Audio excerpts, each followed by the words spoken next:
இளம் வயதினருக்கும் எந்தவித ஒரு பழக்க வழக்கங்களும் இல்லாதவர்களுக்கும் இது மாதிரி மாரடைப்பு திடீரென வருது. இளம் வயதினர் விளையாடிட்டு இருந்தாங்க, இளம் வயதினர் ஒரு ரன்னிங் போனாங்க, திடீரென்ற மாரடைப்பு ஏற்படுது அப்படின்றதெல்லாம் நாம வந்து கேட்கிறோம்.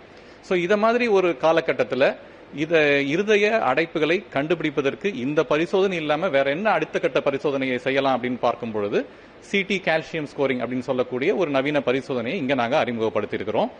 இது என்ன அப்படின்னு பார்த்தோம்னாக்கா, இப்போ ஒருத்தர் அவருக்கு வந்து ஒரு ஒபீஸா இருக்கலாம், அதாவது உடல் பருமன் இருக்கலாம், இல்ல ஜெனட்டிக்கலி அவங்க ஃபேமிலியில இருதய அடைப்பு வந்து அவங்க அப்பாக்கோ அம்மாக்கோ இல்ல உடன் பிறந்தவர்களுக்கோ இருந்துட்டு வர ஒரு அபாய நிலை இருக்கலாம். இல்லாவிட்டால் அவர்களுக்கு ஒரு சர்க்கரை வியாதி, ஒரு உயர் ரத்த அழுத்தம், இது மாதிரி ஏதாவது ஒன்றுக்காக அவர்கள் மருந்து எடுத்துக்கிட்டு இருக்கலாம்.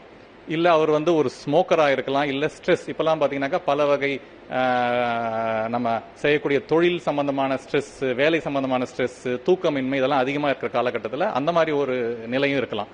ஸோ இவர்களுக்கு தன் உடம்புல ஹார்ட்ல எந்த ப்ராப்ளமும் இருக்கா இல்லையா, இல்ல நாம போட்டுட்டு இருக்க ஒரு ரத்த அழுத்த மாத்திரையே போதுமா, சர்க்கரை மாத்திரையே போதுமா, இல்ல சைலண்டா நமக்குள்ள ஏதாவது மாறல, இருதயத்துல ஏதாவது பிரச்சனைகள் ஏற்படுதா அப்படின்றது அடுத்த கட்டம் தெரிஞ்சுக்கணும் அப்படின்னு பார்த்தோம் அப்படின்னாக்கா இந்த சிடி கால்சியம் ஸ்கோரிங் அப்படின்ற பரிசோதனை மிகவும் உபயோகமா இருக்கும். இது என்ன செய்யும் அப்படின்னு பாத்தீங்கன்னாக்கா, நம்ம இருதயத்துக்கு ரத்தத்தை எடுத்து செல்லக்கூடிய அந்த கொரோனரி ஆர்டரி அப்படின்னு சொல்லக்கூடிய அந்த ரத்த நாளத்துல ஏதாவது ஒரு கால்சியம் படிமானம் ஏற்படுகிறதா அப்படின்றத கண்டறியும். இதற்கு பார்த்தோம்னாக்கா தேவை என்ன அப்படின்னு பார்த்தோம்னாக்கா, ஒரு அதிநவீன ஒரு உயர்தர சிடி ஸ்கேன் நம்ம மருத்துவமனையில் ஓமந்தூர் அரசு பன்னோக்கு உயர் சிறப்பு மருத்துவமனையில் 128 ஸ்லைஸ் சிடி ஸ்கேனர் இருக்கு. ஸோ இந்த மாதிரி ஒரு உயரான ஒரு சிடி ஸ்கேன்ல எந்தவித ஒரு டையும் இல்லாம, எந்தவித இன்ஜெக்ஷனும் இல்லாம, எந்தவித ப்ரிப்பரேஷனும் இல்லாம சாதாரணமாக வந்து ஒரு 2 நிமிடத்துல இந்த ஸ்கேனை வந்து நாம எடுத்துக்கலாம். ஸோ அந்த மாதிரியான ஒரு விஷயம், இந்த மாதிரியான ஒரு விஷயம் தனியார்கள் எல்லாம் பார்த்தோம்னாக்கா சுமார் 4000 5000 செலவாகக்கூடிய ஒரு இதை நம்ம தமிழ்நாடு அரசு இப்ப மக்களுக்கு பயன்படும் வகையில வெறும் 500 ரூபாயில தந்துட்டு இருந்தாங்க. அதற்கும் இப்போ முழுடல் பரிசோதனை வரக்கூடிய மக்கள் வந்து இதை வந்து அந்த தொகுப்பிலேயே செஞ்சுக்கிற மாதிரி இப்போ அந்த தொகுப்பிலேயே வந்து நம்ம இந்த பேக்கேஜில் கொண்டு வரும்போது இதுக்கான எந்த கட்டணமும் இல்லாமல் இப்போ தொகுப்பிலேயே இதை செஞ்சுக்கிற மாதிரி ஒரு ஜியோவை கொண்டு கொடுத்துருக்காங்க.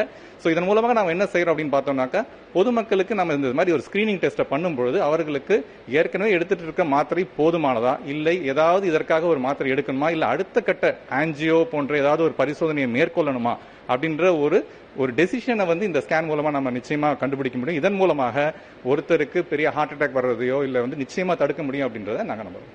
இப்ப தனியா வந்து எடுத்துக்கலாமா, எந்தெந்த வயதினர் தான் வரணும் அப்படின்றது கட்டுப்பாடு? இப்போ நம்ம அரசு மருத்துவமனையில இருதயத்துறையில் அப்படின்னு பார்த்தோம்னாக்கா 30-35 வயதினருக்கே பல பேருக்கு நம்ம ஆன்ஜியோ பண்ணி ஸ்டென்டிங் போடுறோம்.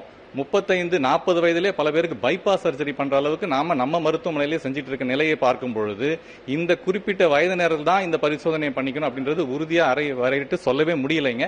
அதாவது யாரா இருந்தாலும் ஒரு 30 வயது கடந்தாலே, ஏன்னா இந்த பரிசோதனை இதற்கு தடை என்ன நமக்கு அப்படின்னு பார்த்தோம்னாக்கா, இது வந்து ஒரு எட்டாக்கணியாக ஒரு 4000 5000 இதுக்கு செலவு பண்ணணுமே, இல்ல எல்லா இடத்துலயும் இது இருக்காதே அப்படின்ற ஒரு நிலையை இப்ப நம்ம தகத்தெரிஞ்சு இன்னைக்கு நாம முழு பரிசோதனையிலே இதை வந்து நம்ம தொகுப்பா கொண்டு வரும்பொழுது எல்லாருமே இதை பண்ணிக்கலாம். ஒரு 30 வயதினர் எல்லாருமே, ஏன்னா நான் சொன்ன மாதிரி ஸ்ட்ரெஸ் இருக்கலாம், அவர்கள் வந்து ஒரு ஸ்மோக்கரா இருக்கலாம், இல்ல ஒபீஸா இருக்கலாம், இல்ல எந்த உடற்பயிற்சி எந்த இதுவுமே இல்லாம இருக்கலாம், இல்ல ஏதாவது இணை நோய்கள் இருக்கலாம்.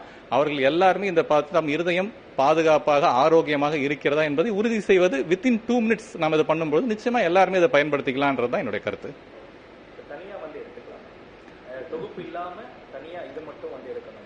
இப்போ இந்த கால்சியம் ஸ்கோரிங் வந்து இந்த ரிப்போர்ட்டை வச்சு ஒரு இருதய டாக்டர் பார்க்கும் பொழுது இவர்களுக்கு இந்த மருந்து போதுமா இல்ல வேற மருந்து வேணுமா அப்படின்றது ஒரு முக்கியமான ஒரு டெசிஷன் எடுக்கணும். அது மட்டும் இல்லாமல் இதன் கூட இசிஜி, எக்கோ போன்ற மற்ற பரிசோதனைகளையும் ஒப்பிட்டு பார்த்து தான் இதற்கான ஒரு முடிவை சொல்ல முடியும்.